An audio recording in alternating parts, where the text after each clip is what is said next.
ना सारे दोस्तों का सर इच्छुआ ठीक मेरे भाई। तो रेडी हैं आज की क्लास के लिए? आप सभी दोस्त तैयार हैं आज की क्लास के लिए? बिल्कुल, बहुत बहुत स्वागत है आप सभी दोस्तों का आज के एक और नए सेशन में। जल्दी से सभी दोस्त जो हैं वो जुड़ जाइए और साथ में एक इम्पोर्टेंट चीज, आवाज जो है वो क्लियर आ रही है आप सभी दोस्तों को, बस उतना सा बता दीजिए। बाकी हम अपनी क्लास स्टार्ट करते हैं, ठीक है? चलिए चलिए जल्दी से एक मिनट का समय दीजिए हमें। चलिए बहुत बढ़िया, ठीक है। तो सभी दोस्त जो हैं वो फर्स्ट ऑफ ऑल क्लास को लाइक वगैरह कर दीजिएगा, ठीक है, ताकि हम भी समझ सकें कि आप सभी देख रहे हैं। आवाज वगैरह जो है वो मैं चेक कर लिया है, आवाज बिल्कुल सही है। तो बढ़ते हैं अपने क्वेश्चंस की तरफ, आज की क्लास के क्वेश्चंस की तरफ। उससे पहले छोटा सा आप सभी को दोस्तों को कुछ बताना चाहता हूँ। अपडेट्स के लिए आप सभी दोस्त जो हैं वो व्हाट्सएप ग्रुप ज्वाइन कर लीजिएगा, तो वहां पे आपको सब अपडेट्स जो है वो मिलते रहेंगे। बाकी अगर आपकी कोई और क्वेरी हो तो वो भी वहां पे हो जाती है, ठीक है। डिस्क्रिप्शन में लिंक दिया रहेगा, वहां से आप जो है वो हमारे साथ जुड़ सकते हैं। चलिए तो स्टार्ट करते हैं लास्ट क्लास के क्वेश्चन से। तो आप सबसे पहले मुझे बताते हुए चलेंगे कि हिमालयस जो हैं, ठीक है, ये यंग माउंटेन में आते हैं, या आप कह सकते हैं न्यू माउंटेन में आते हैं, या फिर ओल्ड माउंटेन में आते हैं। जल्दी से इसका आंसर देते हुए चलेंगे सभी दोस्त। जैसे कि आप सभी को मैं बोलता हूं कि रिवीजन जो है वो किया करें आप सभी दोस्त डेली, जो कि आपके लिए बहुत ही हेल्पफुल रहेगी। रिवीजन के बिना आप अगर बात करेंगे जीके की तो बेड़ा पार होना थोड़ा सा मुश्किल होगा उसमें, ठीक है। बात करते हैं आज की क्लास के पहले क्वेश्चन की। आप सभी दोस्त साथ साथ में कमेंट बॉक्स में आंसर जो है वो देते हुए चलेंगे। तो पहला क्वेश्चन है, grassland region of North America is known as. Grassland region North America के जो हैं उन्हें क्या कहा जाता है? नॉर्थ अमेरिका के ग्रासलैंड रीजन्स को क्या कहा जाता है? ऑप्शंस आपके सामने होंगे हर एक क्वेश्चन के। बहुत बढ़िया, तो प्रेरीज जो है ऑप्शन नंबर डी इसमें बिल्कुल सही आंसर देगा, ठीक है। नॉर्थ अमेरिका का क्या कहा जाता है? प्रेरीज कहा जाता है। इसके सिवा जो कुछ और इंपॉर्टेंट है उनका लिखिए। सेल्वस की बात की जाए तो ये कहाँ के हैं? उरुगे के एंड अर्जेंटीना के, ठीक है।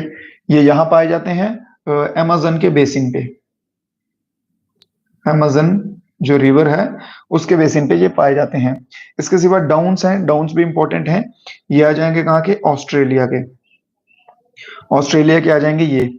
इसके सिवा एक और नाम लिखिए, पंपा ग्रासलैंड्स जो हैं मोस्ट इंपॉर्टेंट साउथ अमेरिका के। आप सभी दोस्तों से उम्मीद करूंगा साथ साथ में नोट्स बनाते जाएंगे, तभी आपके लिए ये हेल्पफुल रहेंगे या कारगर रहेंगे आप कह सकते हैं, ठीक है। पंपा के सिवा एक और लिखिए मोस्ट इंपॉर्टेंट, जिन्हें कि स्टेपिस कहा जाता है। क्या कहा जाता है? स्टेपिस कहा जाता है, जो कि यूरोप यूरोप और नॉर्थ एशिया में पाए जाते हैं। कहाँ कहाँ? यूरोप और नॉर्थ एशिया में पाए जाते हैं। साथ साथ में स्क्रीनशॉट ले लीजिएगा, देख लीजिए। अगर नेटवर्क प्रॉब्लम है तो बताइए मेरे को कि नेटवर्क प्रॉब्लम आ रहा है आप सभी को, ठीक है। अगर नेटवर्क प्रॉब्लम रहता है, आवाज का प्रॉब्लम रहता है तो आप बता दीजिएगा, ठीक है। बहुत बढ़िया। चलिए तो नेक्स्ट क्वेश्चन की तरफ बढ़ते हैं। The Similipal biosphere is located in which city, ठीक है, या स्टेट कह सकते हैं आप, ठीक है। सिम्लीपल बायोस्फीयर रिजर्व जो है वो कहां पर स्थित है? बहुत बढ़िया, मेघालय, मणिपुर, असम या फिर ओडिशा। आंसर सभी दोस्त ट्राई कीजिए, साथ साथ में कमेंट बॉक्स में अपने आंसर्स देते जाएं, ठीक है। तो बहुत बढ़िया, ओडिशा वाले जो हैं, ओडिशा बहुत बढ़िया, बिल्कुल सही रहेगा ऑप्शन नंबर डी। तो सिम्लीपल जो है ये ओडिशा का बायोस्फीयर है। ये यूनेस्को में भी आता है, यूनेस्को वर्ल्ड हेरिटेज साइट, ठीक है, उसमें भी ये आता है। और इसको ये जो है ना, ये मेंशन किया गया है कहाँ कहाँ पे? रामायण में मेंशन है, महाभारत में मेंशन है, और हमारे जो पुराण हैं उनमें भी मेंशन किया गया है इसको, ठीक है। इतना सा याद रखेंगे। इसके सिवा हम बात करेंगे ओडिशा की। ओडिशा के चीफ मिनिस्टर का नाम बताएंगे सभी दोस्त। ओडिशा के चीफ मिनिस्टर जो है वो कौन है? ओडिशा के चीफ मिनिस्टर का नाम बताते हुए चलेंगे जल्दी से। ओडिशा की कैपिटल जो है, कैपिटल बोलता हूं मैं, कैपिटल है भुवनेश्वर। भुवनेश्वर जो है इसकी कैपिटल है। चीफ मिनिस्टर का नाम आप होमवर्क में बताएंगे आप सभी दोस्त, ठीक है। इसके सिवा बात कर ली जाए कुछ फेस्टिवल्स की, ओडिशा के कुछ मेजर फेस्टिवल्स की जो कि इंपॉर्टेंट हैं। एक सबसे टॉप पे आ जाएगा दुर्गा पूजा। कौन सा आ जाएगा? दुर्गा पूजा आ जाएगा। फिर आ जाएगा रथ यात्रा, रथ यात्रा, और एक लिख लीजिए चाऊ फेस्टिवल, ठीक है, चाऊ फेस्टिवल। अगर आप दोस्तों को ना कोई डाउट रह जाएगा, कोई क्वेश्चन में, कोई क्वेश्चन समझ नहीं आएगा, किसी भी टाइप की अगर कोई क्वेरी रह जाएगी आपको, तो आप बता दीजिएगा कमेंट बॉक्स में। जहां आपके पास नंबर है, नंबर लिख लीजिएगा 8899522815, ये कॉन्टैक्ट नंबर है। इस पे भी आप अप्रोच जो है हमें कर सकते हैं, ठीक है। सिर्फ व्हाट्सएप मैसेज कीजिएगा, कॉल वगैरह इस पे मत कीजिएगा। बढ़ते हैं अपने नेक्स्ट क्वेश्चन की ओर। अगला क्वेश्चन क्या कहता है? Which of the following pairs of state of India indicate easternmost and westernmost state? दिए गए ऑप्शंस में से बताइए कि कौन सा पेयर जो है वो मैच करता है जिसमें कि एक स्टेट सबसे ईस्ट में होगी और दूसरी स्टेट सबसे वेस्ट में होगी, ठीक है। ईस्ट की तरफ देखेंगे, ईस्ट की तरफ तो सबसे ईस्टर्न मोस्ट जो है वो लगता है चाइना के साथ अरुणाचल प्रदेश, ठीक है। कौन सा लगता है? अरुणाचल प्रदेश लगता है। और अगर बात करें वेस्ट की साइड की, तो वेस्ट में सबसे लास्ट पे आ जाता है गुजरात, ठीक है। देख लीजिए गुजरात कहाँ है, असम नहीं आएगा, राजस्थान नहीं आएगा, मणिपुर गलत हो जाएगा, नागालैंड गलत हो जाएगा, ठीक है। अरुणाचल प्रदेश लगता है, बिल्कुल लगता है, और गुजरात लगता है, ठीक है। तो ऑप्शन नंबर डी इसमें बिल्कुल सही हो जाएगा, क्योंकि एक साइड पे लगेगा अरुणाचल प्रदेश और दूसरी साइड पे लगेगा गुजरात, ठीक है। बहुत बड़े आंसर आ रहे हैं। साहिल मुबस्सिर अहमद, गीता देवी, बहुत बढ़िया, फ्री, वेल डन, ठीक है। चलिए सभी दोस्त इसी तरह से साथ साथ में आंसर्स देते जाएंगे। तो इसके सिवा बात करते हैं अरुणाचल प्रदेश की। अरुणाचल प्रदेश की कैपिटल क्या है? अरुणाचल प्रदेश की कैपिटल जो है वो क्या है?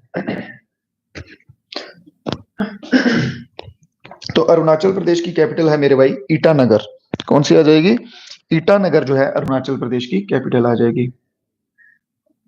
क्या है? ईटानगर अरुणाचल प्रदेश की कैपिटल आ जाएगी। बात करते हैं यहाँ की अरुणाचल प्रदेश की, तो ब्रह्मपुत्र रिवर जो है, ब्रह्मपुत्र यहाँ की लार्जेस्ट रिवर है। जो आपको मैं पॉइंट्स लिखवाता हूं स्क्रीन पे, वो सभी दोस्तों से उम्मीद करूंगा कि साथ साथ में लिखते जाएं। इनको आप मतलब एज अ कैजुअल बोलते हैं ना कि नॉन सीरियस, वैसा मत लीजिएगा, ठीक है। इसके सिवा फेस्टिवल्स की बात कर ली जाए अगर अरुणाचल प्रदेश के फेस्टिवल्स की, तो कौन कौन से फेस्टिवल आते हैं? सबसे इंपॉर्टेंट आता है लोजर, ठीक है, लोजर आता है। फिर एक आता है ड्री फेस्टिवल आता है, ड्री आता है, और एक आता है न्योकुम। ये तीन जो है ये इंपॉर्टेंट लिख लीजिए। उम्मीद करता हूं यहां तक आपने लिख लिया होगा। अगर लिख नहीं रहे हैं स्क्रीनशॉट ले लीजिए जैसे आपको ठीक लगता है। एक मेन पॉइंट और लिखिए अरुणाचल प्रदेश के रिलेटेड। मैंने ये जितने पॉइंट्स आपको बताए हैं ये सब अरुणाचल प्रदेश के, ठीक है। इसे लैंड ऑफ राइजिंग सन भी कहा जाता है, लैंड ऑफ राइजिंग सन जो है इसे कहा जाता है। आपको एडिशनली एक चीज बताइए कि किस कंट्री को कहा जाता है लैंड ऑफ राइजिंग सन? किस कंट्री को, एक देश है उसे भी कहा जाता है लैंड ऑफ राइजिंग सन, तो उसका नाम जो है आप सभी दोस्त बताएंगे। बढ़ते हैं नेक्स्ट क्वेश्चन की तरफ। The government of India has establish NITI Aayog to replace. NITI Aayog आप सभी को मालूम है आया हुआ है, ठीक है, चल रहा है। तो नीति आयोग से पहले उस संस्था का या उस प्रोग्राम का क्या नाम था जिसको गवर्नमेंट ने नीति आयोग के साथ रिप्लेस किया है? ठीक है, समझ गए? तो उसका क्या नाम था? तो उसका नाम था प्लानिंग कमीशन। नीति आयोग का अगर ऐसे क्वेश्चन पूछ लें कि old name of NITI Aayog, ठीक है, ऐसे बन जाएगा old name of NITI Aayog, तो वो आ जाएगा हमारा प्लानिंग कमीशन। बात करते हैं कब चेंज हुआ था, तो 1 जनवरी 2015 को, 1 जनवरी 2015 को जो है इसको चेंज किया गया था। क्लियर है? इसके हेड कौन होते हैं? हेड कौन होते हैं? Prime minister. जो भी प्रधानमंत्री होगा वो इसका हेड होगा। और चेयरमैन की बात कर ली जाए तो वाइस चेयरपर्सन कौन है? वाइस चेयरपर्सन कौन है इसके? सुमन बेरी। सुमन बेरी। ये कुछ इंपॉर्टेंट पॉइंट्स हैं नीति आयोग के रिलेटेड। बहुत बढ़िया, सही आंसर दे रहे हैं बहुत सारे दोस्त। Well done, well done. ठीक है, बिल्कुल। देखिए, एक आपसे छोटी सी चीज डिस्कस करता हूं। एक बच्चे का भी मैसेज आया था मेरे को व्हाट्सएप पे कि सर, अगर आप जेके एसएसबी के रिलेटेड पढ़ा रहे हैं तो उसमें सिर्फ जम्मू एंड कश्मीर का हिस्ट्री वगैरह पढ़ाइए। आप तो नॉर्मल हिस्ट्री जो है वो मॉडर्न हिस्ट्री ये वो पढ़ा रहे हैं, उसका कोई रोल नहीं है। तो मैं आप सभी को ये चीज क्लियर करना चाहता हूँ मेरे भाई, सुनो। अगर जम्मू कश्मीर की हिस्ट्री ज्योग्राफी की बात है ना, तो वो मान लो 10-15 नंबर की आएगी। ठीक है, और ये जो बेसिक हमारी हिस्ट्री है, ज्योग्राफी है, इकोनॉमी है, पॉलिटी है, ये 30 से 40 नंबर तक कवर करेगा। इस बात का ध्यान रखो, आप मेरे पे ट्रस्ट रखो, यकीन रखो। जितना मैं करवा रहा हूं सही करवाऊंगा, आपको सही लेके जाऊंगा। रही बात जम्मू कश्मीर की हिस्ट्री ज्योग्राफी की, तो जैसे ही ये वाली सीरीज हमारी खत्म होगी उसके बाद मैं वही स्टार्ट कर दूंगा। ठीक है, वो स्टार्ट कर दूंगा। उसमें आपको कंप्लीट जम्मू कश्मीर की history, geography, culture, arts, dance form, district सब कवर कर दूंगा। ठीक है, अगर आपका वो डाउट है। मैं आपका मेन फोकस इस पे इसलिए रख रहा हूं क्योंकि जम्मू कश्मीर की हिस्ट्री ज्योग्राफी से ज्यादा पोर्शन ये वाली जीके करेगी। ठीक है, सो आप यकीन रखिए मेरे पे, जैसे जैसे लेके चल रहा हूं वैसे वैसे आप चलते जाइए। बाकी आप टेंशन जो है वो मत लीजिए। चलिए बढ़ते हैं अगले क्वेश्चन की तरफ। A body weighs 10 kg on the equator. At the pole, it is likely to weight. अगर एक कोई ऑब्जेक्ट है, कोई बॉडी है, कुछ भी मान लीजिए, ठीक है, उसका अगर इक्वेटर पे, ये हमारी धरती है, ये इसका इक्वेटर आ जाएगा, ये इसका इक्वेटर है, यहाँ पे इसका वेट जो है वो 10 केजी है, और ये पोल्स हैं। ठीक है, अगर मान लिया जाए कि इन पोल्स पे अगर वही ऑब्जेक्ट आ जाएगी तो इसका वेट जो है उसमें क्या चेंज आएगा? क्या वो सेम रहेगा, या कम हो जाएगा, या फिर बढ़ जाएगा उससे, या फिर जीरो हो जाएगा? जल्दी से आप सभी दोस्तों के भी आंसर देखना चाहूंगा कि क्या आंसर आप दोस्त दे पाते हैं। याद रखिएगा, ग्रेविटी जो है, ग्रेविटी का इसमें रोल रहेगा। ठीक है, ग्रेविटी का, गुरुत्वाकर्षण का जो है इसमें रोल रहेगा। ठीक है, तो बात करते हैं। देखिए, इक्वेटर पे जो है वो ग्रेविटी कम है as compare to poles. Poles जो है, पोल्स के ऊपर ग्रेविटी जो है वो ज्यादा होती है क्योंकि अर्थ हमारी फ्लैटन टाइप है। ठीक है, तो जैसे ही अगर हम इस ऑब्जेक्ट को पोल्स की तरफ लेके जाएंगे तो वेट जो है वो इंक्रीज होगा। वेट जो है वो क्या होगा? इंक्रीज होगा, क्योंकि ग्रेविटी जो है वो वहां पे ज्यादा है। ठीक है, तो ऑप्शन नंबर सी यहां पे हमारा बिल्कुल सही रहेगा। कौन सा? ऑप्शन नंबर सी बिल्कुल सही रहेगा। बढ़ते हैं अपने नेक्स्ट क्वेश्चन की ओर। Which of the following monument was formerly known as All India War Memorial? कौन सा मॉन्यूमेंट है जिसे कि वॉर मेमोरियल के रूप में जाना जाता है? वॉर मेमोरियल कहां बना हुआ है? सिंपल सी बात कही जाए तो वॉर मेमोरियल जो है वो कहां बना हुआ है?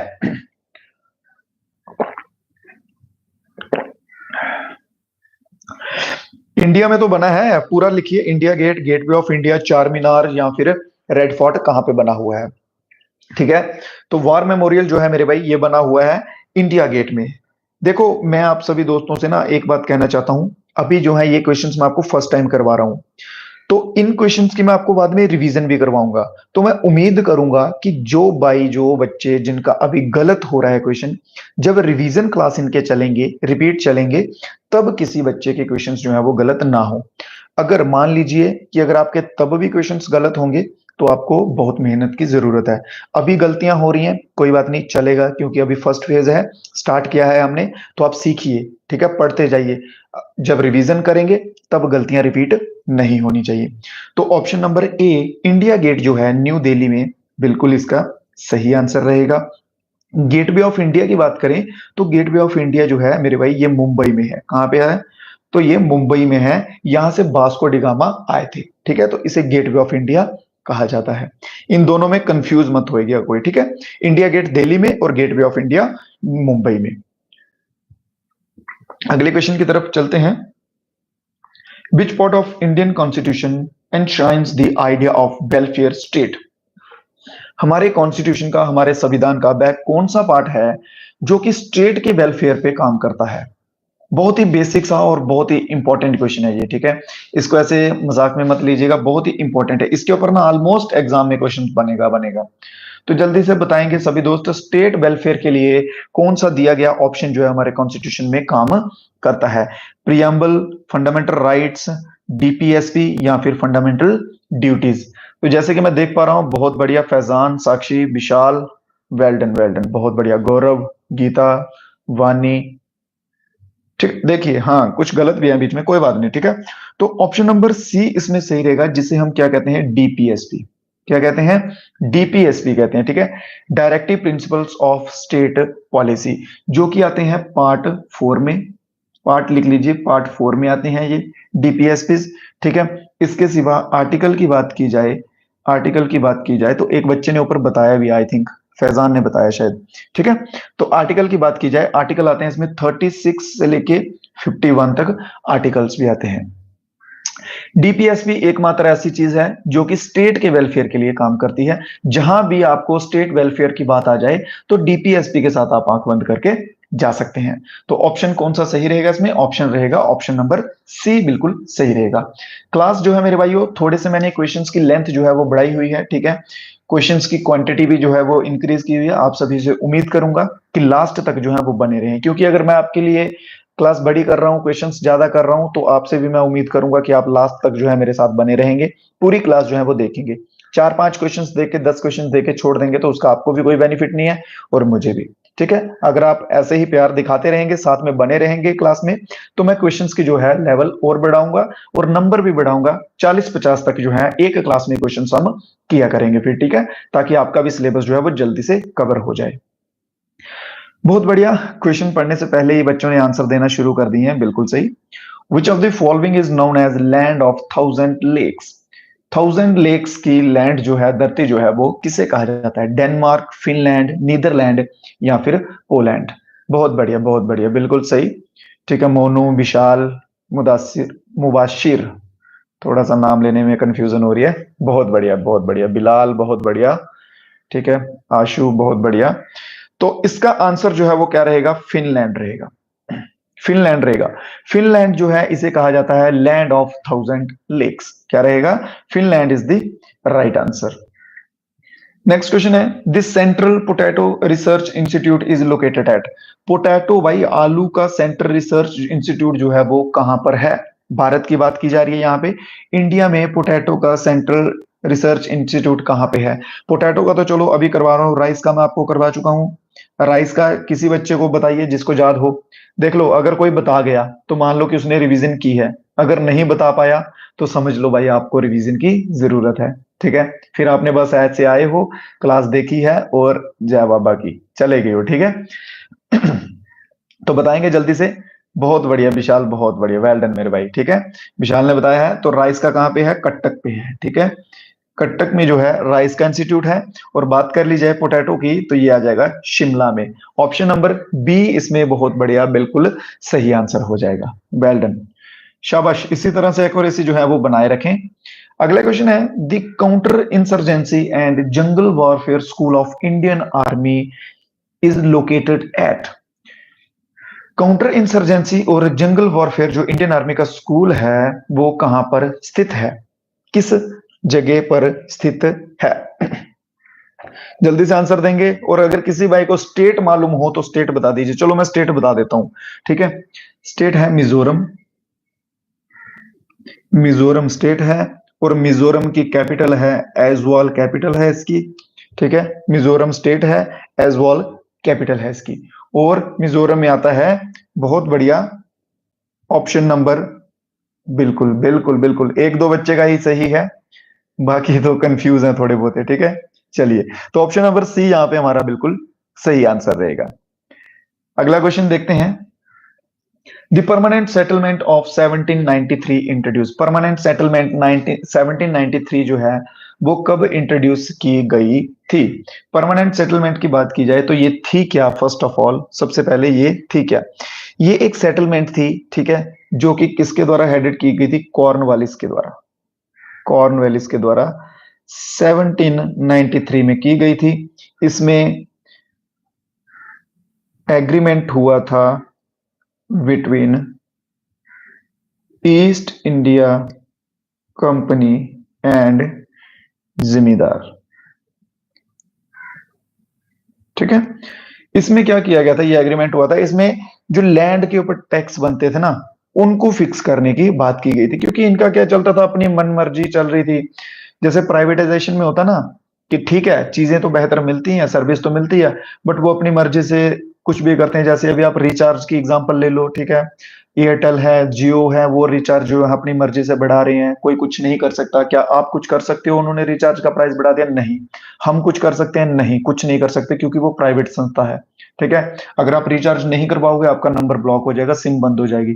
तो आपको चाहते हुए ना चाहते हुए आपको रिचार्ज जो है वो करवाना ही पड़ेगा। तो ऐसा कुछ होता है प्राइवेट का। तो वही सेम था। तो तब ईस्ट इंडिया कंपनी का सिस्टम चल रहा था, वो अपनी मर्जी से टैक्स बढ़ाती थी, अपनी चॉइस की फसल लगवाती थी, सब होता था। तो इसमें था कि टैक्स जो है लैंड पे लगता था, उसे फिक्स करने की बात। तो ये था जिमीदारा सिस्टम से रिलेटेड। किससे? जिमीदारा सिस्टम से रिलेटेड, जो कि ऑप्शन नंबर बी इसमें हमारा बिल्कुल सही आंसर हो जाएगा। किसी भी क्वेश्चन में कोई डाउट वगैरह बच जाए, मैं आपसे हमेशा बोलता हूं कि कोई क्वेश्चन में डाउट हो तो वो बता दीजिए, कमेंट में बोल दीजिए, व्हाट्सएप पे मैसेज कर दीजिए। आपके डाउट्स जो है वो नहीं बचने चाहिए। मैं जीकेपी का फर्स्ट टाइम ही पढ़ा रहा हूँ, ठीक है। इससे पहले आर्मी का पढ़ाता था, और आर्मी के जो है अच्छे रिजल्ट्स निकाले हैं सिर्फ जीके जीएस के बेस पे। तो जेकेपी में तो है ही यही कुछ, ठीक है, जीके जीएस ही है। तो आप सभी के जो है वो रिजल्ट्स चाहिए मेरे को, रिजल्ट चाहिए और कुछ नहीं चाहिए। इसलिए बोलता हूँ, कोई डाउट हो, कोई क्वेरी हो तो वो आप बताइए मेरे को। अगला क्वेश्चन है, 2020 के समर ओलंपिक्स जो है वो कहां पर हुए थे? 2020 के समर ओलंपिक्स कहां हुए थे? इसके सिवा बात कर लेंगे 2024 की, 2026 की, 2028 की, 2030 की। ठीक है। ये 2020 वाले जो थे ये समर थे, समर ओलंपिक्स थे। ओलंपिक्स जो है वो 4-4 साल के बाद होते हैं। ठीक है। समर ओलंपिक मान लो 2020 में हुआ, अगला समर ओलंपिक 2024 में होगा। जो 2022 में हुए वो विंटर ओलंपिक्स थे, अगले विंटर ओलंपिक्स कब होंगे? 2026 में होंगे। 4 साल का गैप रहता है इनमें। ठीक है। तो समर ओलंपिक बिल्कुल सही आंसर आ रहा है, ऑप्शन नंबर बी, टोक्यो में जो है वो हुए थे। बहुत ही बढ़िया, बिल्कुल सही आंसर है इसका। अब आगे की बात सुनिए, 2024 के कहाँ हो रहे हैं? जल्दी से कोई बच्चा बताएगा। 2024 जो अभी है वो कहां हो रहे? 2024 के समर ओलंपिक्स यूएसए में हो रहे हैं क्या? फ्रांस में हो रहे हैं, पेरिस में। ठीक है, पेरिस फ्रांस, पेरिस फ्रांस में जो है 2024 के हो रहे हैं। 2026 की बात की जाए तो इटली में होंगे, या फिर आप कहते हैं इटली, इटली में होंगे। 2028 के यूएसए में होंगे, और 2030 के जो हैं वो फिर से फ्रांस ही होस्ट करेगा।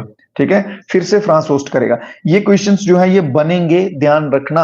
ये क्वेश्चंस बनेंगे, ध्यान रखना, इन चीजों को हल्के में मत लेना। ठीक है। तो चलिए बढ़ते हैं अगले क्वेश्चन की तरफ। With which sports Saikhom Mirabai Chanu is associated? Mirabai Chanu जो है वो किस खेल से संबंधित है? सभी दोस्तों को इसका मालूम होना चाहिए। मोस्ट फेमस पर्सनैलिटी रह चुके हैं। मीराबाई चन्हू जो है ये weight lifting, option number D वाले भाई बिल्कुल सही आंसर हो जाएगा। वेट लिफ्टिंग से संबंधित है मीराबाई चन्हू। ये फर्स्ट बनी थी, लिखिए, won India's first gold medal in Commonwealth game.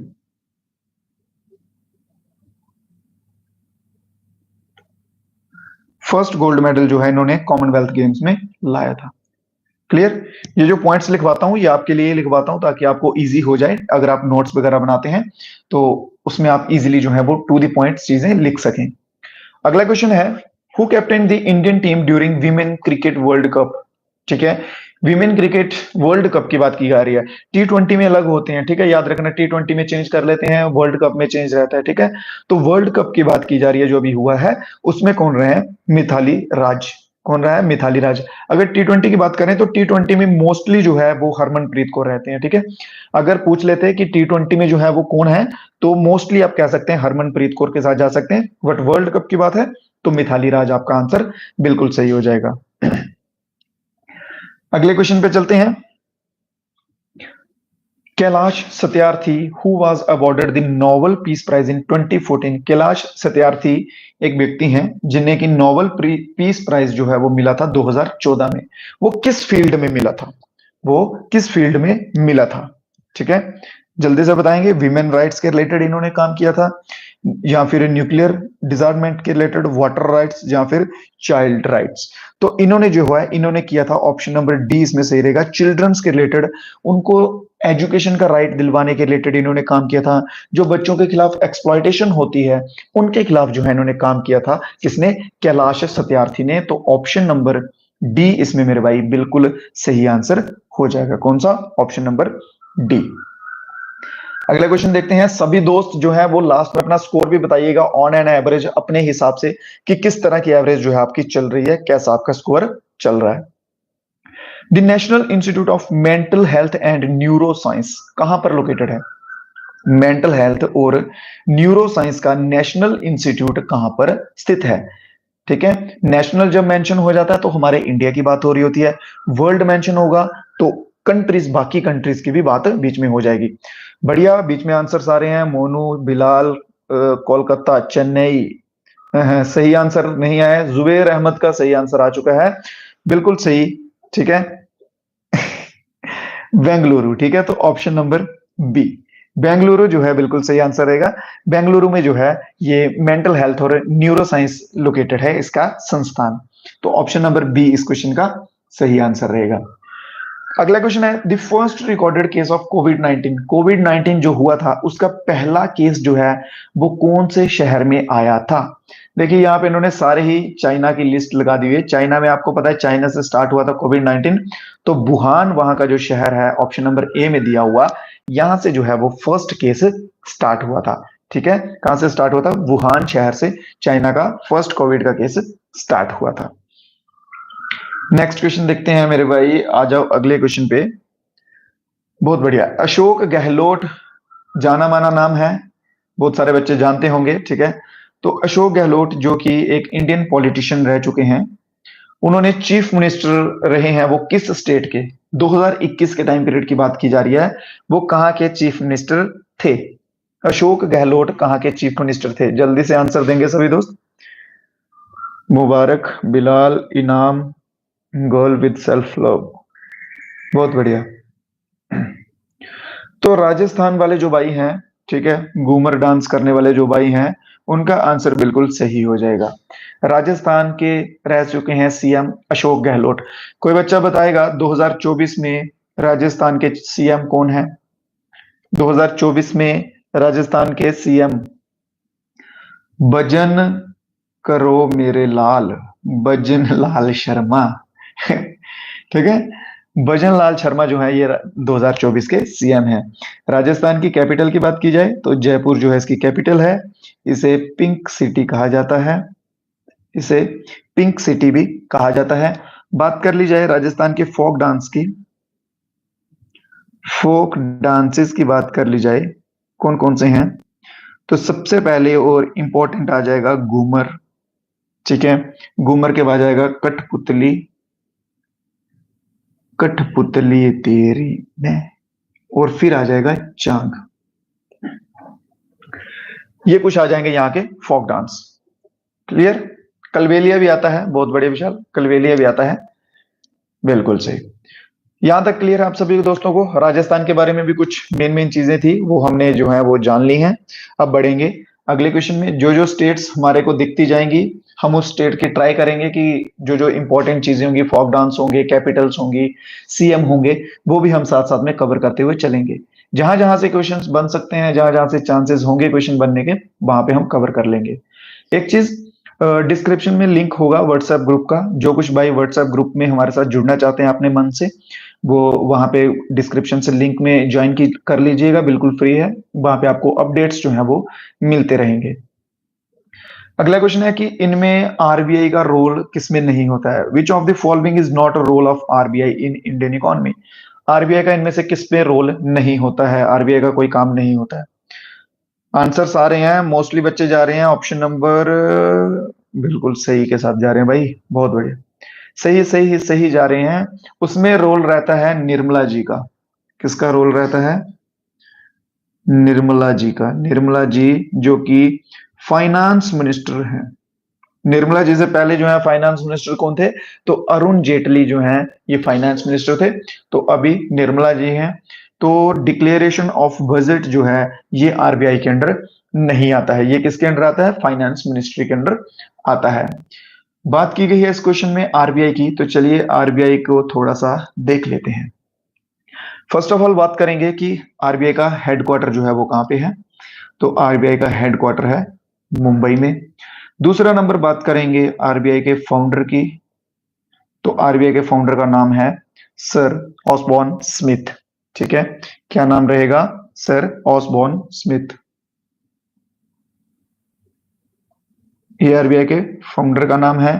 तीसरी अगर हम बात करें तो आरबीआई जो है इस्टेब्लिश कब हुआ था? इस्टेब्लिश कब हुआ था? तो ये हुआ था 1 जनवरी 1935 में। ठीक है, तब जो है इस्टेब्लिश हुआ था। फिर बात करते हैं कि नेशनलाइज्ड कब हुआ था? नेशनलाइज कब हुआ था? तो ये हुआ था 1 जनवरी 1949 को। ये जितनी भी आपको चीजें लिखवाई हैं, हेडक्वार्टर, फाउंडर, इस्टेब्लिश कब हुआ था, नेशनलाइज कब हुआ था, इनसे जो है वो क्वेश्चंस जो है वो सीधे सीधे बनेंगे। इस बात का ध्यान रखें। अभी आप छोटे बच्चे नहीं हैं, फोर्थ फिफ्थ क्लास के नहीं है कि जो आपको चीजें बतानी पड़ेंगी कि बच्चों ये भी पढ़ लो वो भी पढ़ लो। बस इतना ध्यान रखो, जो चीजें यहाँ पे स्क्रीन पे लिखी जा रही हैं वो सब इंपॉर्टेंट हैं, इसलिए लिखी जा रही हैं। ठीक है, तो उन सभी को अच्छे से ध्यान में रखो। इस्टेब्लिश कहाँ पे हुआ था? तो इस्टेब्लिश हुआ था कोलकाता में। ठीक है, कोलकाता में इस्टेब्लिश हुआ था। फिर इसको वहां से शिफ्ट कर दिया गया था मुंबई में। तो अब परमानेंट जो है वो मुंबई में शिफ्ट है ये। ठीक है, और हेडक्वार्टर मुंबई में इसका बना हुआ है। अगले क्वेश्चन पे चलेंगे। नेक्स्ट क्वेश्चन देखते हैं। Which of the following is not a suitable method of privatization? Privatisation का सुटेबल मेथड जो है वो कौन सा नहीं है इनमें से? प्राइवेटाइजेशन में कौन सा मेथड जो है वो अप्लाई नहीं होता? प्राइवेटाइजेशन का आपको मैंने अभी पीछे जस्ट बताया ना कि किस तरह का होता है। उसमें क्या होता है कि ऑनरशिप जो है प्राइवेटाइजेशन में सारी जो है वो प्राइवेट कंपनीज के पास चली जाती है। फिर प्राइवेट कंपनीज जो है वो अपने हिसाब से जो है पैसा वसूलना जानती हैं। प्राइवेट वाले सर्विस देते हैं, नो डाउट सर्विस अच्छी होती है उनकी। ठीक है, बट उसके साथ साथ उनके चार्जेस भी अच्छे होते हैं, ये चीज का भी ध्यान रखेंगे। क्लियर? जैसे एग्जांपल के लिए आप देख लीजिए बीएसएनएल, देख लीजिए बीएसएनएल एक गवर्नमेंट सिम है। एयरटेल, जियो ये एक प्राइवेट है। जियो का नेटवर्क देख लीजिए और बीएसएनएल का नेटवर्क देख लीजिए। जियो का ऑल ओवर इंडिया में कहीं भी चले जाए 5G चलेगा, टॉप क्लास स्पीड में चलेगा। बीएसएनएल का 4G जो है वो भी अच्छे से नहीं चलता है। 5G तो अभी लॉन्च किया है जस्ट उन्होंने। ठीक है, तो ये फर्क रहता है। बीएसएनएल के चार्जेस जो हैं वो 100-200 रुपया है। ये जो जियो है, एयरटेल है, इनके 400-500 हैं। तो ये कुछ बेसिक से डिफरेंस रहते हैं। तो इसमें सही आंसर जो है वो मर्जर रहेगा, मर्जिंग नहीं होती है प्राइवेटाइजेशन में, जो कि बिल्कुल सही रहेगा। तो ऑप्शन नंबर बी इसमें बिल्कुल सही होगा। नेक्स्ट क्वेश्चन है, who is the biggest share holder of European bank for reconstruction and development? European banks जो हैं उनकी रिकंस्ट्रक्शन और डेवलपमेंट के लिए कौन सी कंट्री जो है सबसे बड़ी शेयर होल्डर है? ऑप्शंस आपके सामने दिए हुए हैं, जल्दी से आंसर देंगे।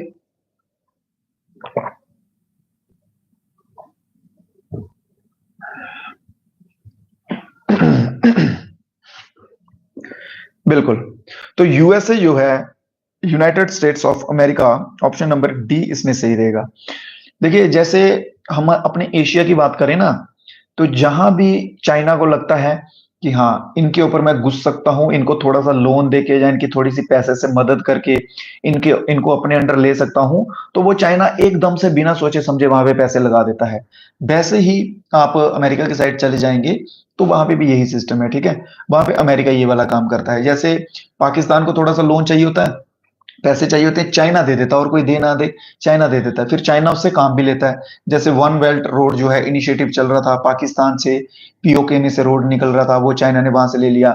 मलेशिया को पैसे दिए, ठीक है, लोन दे दिया। फिर मलेशिया को जो है वो अपनी करेंसी जो है उसको इंटरनेशनल के रूप में वहां से भुगतान ले रहा है। तो इस तरह की चीजें जो है ये चलती रहती हैं। तो ऑप्शन नंबर डी इसमें सही रहेगा। अगला क्वेश्चन देखते हैं, what is the genetic material present in SARS COVID 2? ठीक है। सार्स कोव 2 वायरस जो था उसमें आरएनए था, सिंपल आरएनए था, डीएनए नहीं था उसमें, ठीक है। आरएनए की बात की जाए तो आरएनए क्या होता है, ये राइबो न्यूक्लिक एसिड होता है, बस इतना से याद रखें, राइबोन्यूक्लिक एसिड होता है। ये क्या करता है, ये जेनेटिक इन्फेक्शन जो है वो कैरी करता है और प्रोटीन्स भी बनाता है उसमें, ठीक है। प्रोटीन्स बनाएगा और साथ में जेनेटिक इन्फेक्शन जो होंगी उनको भी साथ साथ में लेके चलेगा। अगला क्वेश्चन क्या कहता है, which of the following language is a schedule language as per the 8th schedule of the Indian constitution. दिए गए ऑप्शंस में से 8th नंबर का जो हमारा शेड्यूल है कॉन्स्टिट्यूशन का, उसमें सभी लैंग्वेज जो है वो आती हैं। कितनी लैंग्वेजेस हैं, 22 लैंग्वेज है, 22 लैंग्वेज हैं, ठीक है। और उसमें याद रखो हमारी डोगरी और कश्मीरी जो है वो भी आती है, ठीक है। डोगरी और कश्मीरी जो है ये भी आते हैं। तो वही पूछा गया है कि 8th शेड्यूल में बात की गई है कौन सी इनमें से है। चाइनीज तो नहीं होगी, ठीक है, इंग्लिश भी नहीं होगी क्योंकि ये ऑफिशियल लैंग्वेज इंडिया की बात की गई है। तो राजस्थानी जो है ये नहीं है। तो तमिल जो है, तमिल बिल्कुल सही आंसर हो जाएगा। और तमिल याद रखिए, तमिल सबसे पहली क्लासिकल लैंग्वेज को अडॉप्ट किया गया था। तमिल के बाद दूसरे नंबर पे कौन सी की गई थी, तो तमिल के बाद दूसरे नंबर पे संस्कृत जो है उसको डाला गया था, ठीक है। मुबारका होना साडी डोगरी भी है ਇਹਦੇ ਵਿੱਚ। क्लियर। अगले क्वेश्चन की तरफ बढ़ेंगे। Who attend the congress of oppressed nationalities at Brussels. Simple सा है ये, इसके आने के चांसेस नहीं है। ब्रुसेल में 1927 में जो है वो मीटिंग हुई थी ओप्रेस्ड के रिलेटेड, जो कि ब्रिटिशर्स जो है उस टाइम पे बहुत दबाव डाल रहे थे। तो पंडित जवाहरलाल नेहरू जो है 1923 में, ठीक है, वो जनरल बने थे। तो उनको आईएनसी के बने थे, इंडियन नेशनल कांग्रेस के, ठीक है।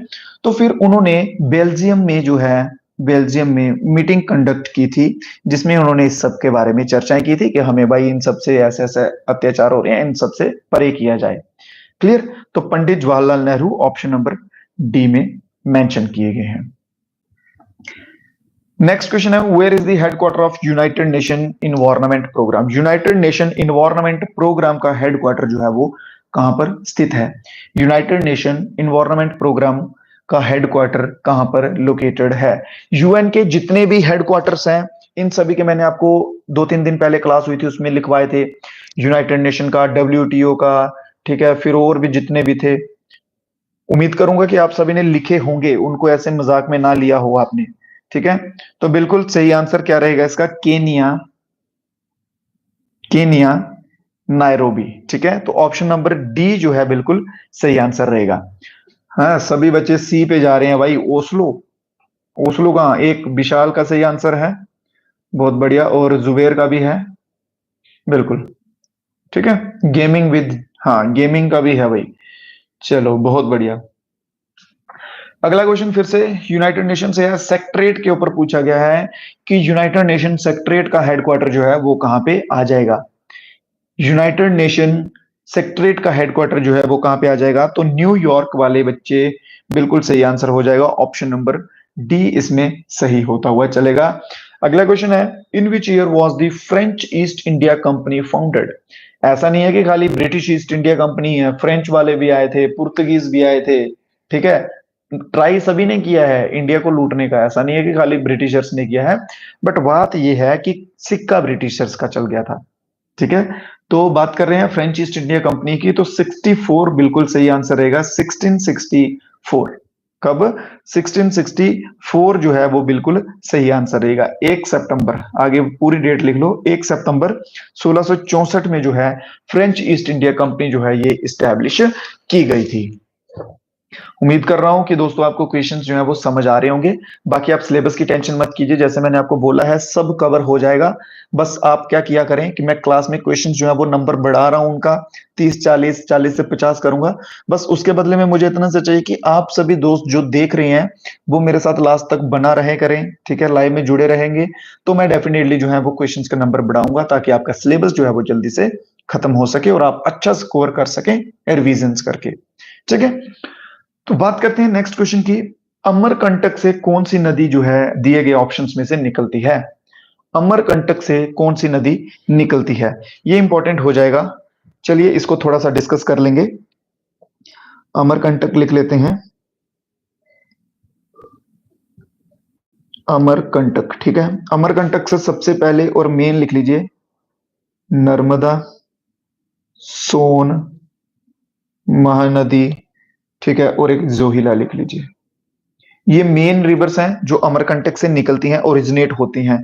अमरकंटक कहाँ है? तो अमरकंटक है मध्य प्रदेश में, ठीक है। कहां पर आ जाएगा अमरकंटक? मध्य प्रदेश में आ जाएगा। बात कर ली जाए नर्मदा की, तो नर्मदा जो है लार्जेस्ट वेस्ट फ्लोइंग रिवर है, लार्जेस्ट वेस्ट फ्लोइंग रिवर है जो कि वेस्ट की तरफ बहती है, ठीक है, नर्मदा रिवर। और इंडिया की फिफ्थ लार्जेस्ट है, भारत की 5वें नंबर की सबसे बड़ी रिवर है ये, ठीक है। बात करें इंडियन पेनिसुला की, तो गोदावरी उसमें सबसे बड़ी रहेगी, कृष्णा दूसरे नंबर पे रहेगी इंडियन पेनिसुला के रिवर केस में, ठीक है। फिर बात करते हैं नर्मदा की एक और पॉइंट की। तो नर्मदा जो है, जैसे लास्ट डे मैंने आपको बताया था लूनी के रिलेटेड, लूनी रिवर के ऊपर क्वेश्चन था कि लूनी रिवर जो है वो कहाँ गिरती है, ठीक है। तो गल्फ ऑफ खंबात में नहीं गिरती थी वो, ठीक है, ऐसा कुछ क्वेश्चन बताया था, ठीक है, लूनी रिवर का। तो बात करते हैं नर्मदा की, तो नर्मदा कहां गिरती है? गल्फ ऑफ खंबात में गिरती है, ठीक है, या आप कह सकते हैं अरेबियन सी में, गल्फ ऑफ खंबात या फिर अरेबियन सी आप कह सकते हैं, यहां पे जो है ये गिरती है। क्लियर है? यहां तक पॉइंट्स क्लियर हो गए। इसके सिवा एक और लिख लीजिए पॉइंट नर्मदा का, इसे लाइफ लाइन कहा जाता है, life line of Madhya Pradesh and Gujarat. चलिए, ये कुछ इंपॉर्टेंट पॉइंट्स थे नर्मदा के रिलेटेड। तो नर्मदा ही इसका आंसर भी है, option number D. First of all Amarkantak से निकलती है, अमरकंटक मध्य प्रदेश में है, इसे मध्य प्रदेश और गुजरात की लाइन लाइफ लाइन कहा जाता है। ये वेस्ट की तरफ बहने वाली सबसे बड़ी नदी है। भारत की बात की जाए तो ये 5वें नंबर की सबसे बड़ी है। गिरती कहाँ है? तो गल्फ ऑफ खंबात में गिरती है जो कि अरेबियन सी में आता है। क्लियर? ठीक है, तो ये कुछ इंपॉर्टेंट पॉइंट्स थे। बढ़ते हैं अगले क्वेश्चन की तरफ। स्क्रीनशॉट ले लीजिए जल्दी से इसका, जहां नोट्स बना लीजिए, वीडियो को पॉज कर लिया करो, ठीक है। अगर नोट्स वगैरह साथ साथ में आप बना रहे हैं ना, तो वीडियो को बीच बीच में रोक के बना लिया करो। अगला क्वेश्चन है, what is the other name of Himadri mountain range? Himadri mountain range जो है इसका दूसरा नाम क्या है? हिमालयस की बात की जाए तो हिमालयस जैसे आपको मालूम है 3 सेक्शन में डिवाइड हुए हैं। सबसे ऊपर आते हैं ग्रेटर हिमालय, बीच में आते हैं लेसर हिमालय या फिर मिडिल हिमालयस, ठीक है, और लास्ट में जो है वो आते हैं शिवालिक। लास्ट में क्या आते हैं? शिवालिक जो है वो आते हैं, ठीक है। ग्रेट, लेस और शिवालिक, ये कुछ इस तरह से हिमालय की रेंजेस बनी हैं। तो हिमाद्री माउंटेन जो है वो कहा जाता है ग्रेटर हिमालयस को। किसको कहा जाता है? ग्रेटर हिमालयस को कहा जाता है, जो कि ऑप्शन नंबर ए में हमारा दिया हुआ है, बिल्कुल सही। कौन सा? ऑप्शन नंबर ए रहेगा। तो सभी दोस्त ना वीडियो को लाइक वगैरह कर दिया करो यार, इसके लिए ये बेसिक सी चीज है, आपको बोलने की जरूरत नहीं पड़नी चाहिए। जितने भी आप दोस्त देखते हैं प्लीज आपसे रिक्वेस्ट रहती है कि वीडियो को लाइक कर दिया करें, और जो कुछ भाई नए हमारे साथ जुड़ते हैं वो चैनल को सब्सक्राइब कर दिया करें, ठीक है। बिल्कुल फ्री ऑफ कॉस्ट जो है आपको मटेरियल दिया जा रहा है, कंटेंट दिया जा रहा है, इसके बदले में आप बस लाइक शेयर कर दिया करें, उतना ही मेरे लिए काफी होगा। बढ़ते हैं नेक्स्ट क्वेश्चन की ओर। अगला क्वेश्चन क्या कहता है, what is the causative organism for tuberculosis? Tuberculosis जो बीमारी होती है, टीबी हम इसे नॉर्मल भाषा में बोलते हैं, नॉर्मली हम टीबी बोलते हैं, ठीक है। तो टीबी जो है रोग, ये किसके कारण होता है? बैक्टीरियल वायरस है ये, ठीक है, फंगस है, वायरस है, या फिर प्रोटोजोआ है? बैक्टीरिया है, फंगस है, वायरस है, या फिर प्रोटोजोआ है? आंसर देंगे इसका सभी दोस्त? बहुत बढ़िया, बिल्कुल सही आंसर आ रहे हैं। वेल डन, वेल डन, बहुत बढ़िया, बहुत बढ़िया, बिल्कुल सही आंसर दे रहे हैं। आउटडोर हाइकर, फैजान, साक्षी, मुबारक, गेमिंग गलत हो गए हैं इस बार, फ्रीक, वेल डन, शाबाश, ठीक है। तो ये एक बैक्टीरियल डिजीज है, तो ऑप्शन नंबर ए इसमें बिल्कुल सही होगा। ये करता क्या है? टीबी जो होता है ये इफेक्ट ऑन लंग्स, लिखिए, ये लंग्स के ऊपर इफेक्ट्स डालता है। दूसरा पॉइंट इसके रिलेटेड लिख लीजिए, it is a fatal disease. ये एक फैटल डिजीज है। फैटल डिजीज कौन से होते हैं? जो कि जानलेवा होते हैं, ठीक है। फैटल डिजीज होते हैं जो can and someone life, and someone life. Fatal disease होते हैं जो कि किसी की मृत्यु वाले रोग होते हैं ना, जिनसे एंड लाइफ पे पहुंच जाता है, एंड पॉइंट पे इंसान पहुंच जाता है, उन्हें बोलते हैं फैटल डिजीज।